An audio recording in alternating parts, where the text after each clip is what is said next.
ગીર સોમનાથમાં દારૂબંધીના કડક અમલ માટે ઉનાના પૂર્વ ધારાસભ્ય પૂંજા વંશે મુખ્યમંત્રીને પત્ર લખી અને ખાસ રજૂઆત કરી અને ગીર સોમનાથમાં દારૂબંધીના કડક અમલની માંગ પણ ઉઠાવી।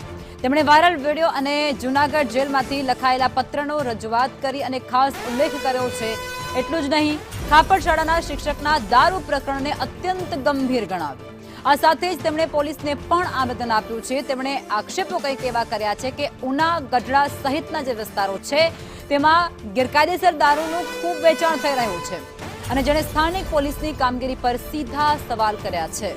ગેરકાયદેસર દારૂના ધંધા સાથે સંકળાયેલા તમામ જવાબદારો સામે નિષ્પક્ષ તપાસ અને કડક કાર્યવાહીની માંગ કરી છે।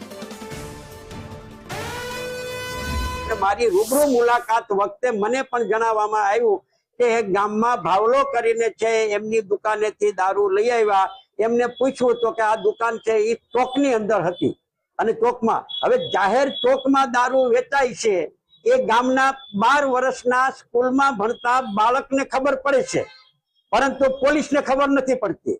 આનો અર્થ શું થાય? આનો અર્થ એ થાય કે સીધું પોલીસની ભાગીદારીથી આ ધંધો ચાલે છે। એટલે ભાજપના અત્યાર સુધી પોલીસ ક્યાંક આક્ષેપ થતા અથવા પોલીસ ભાગીદાર હતી, હવે તો ખુલ્લમ ખુલ્લા ભાજપના પદાધિકારીઓની મિલીભગત એટલે બંનેની ભાગીદારીથી દારૂ હવે સ્કૂલ સુધી પહોંચ્યો છે અને આવનારા દિવસોમાં આ બાબતે પણ જો ગંભીરતાપૂર્વક પોલીસ કડક અમલ પગલાં નહીં લે તો અમે આગામી દિવસોમાં પણ બીજા કાર્યક્રમો આપીને પણ કાર્યક્રમો કરીશું।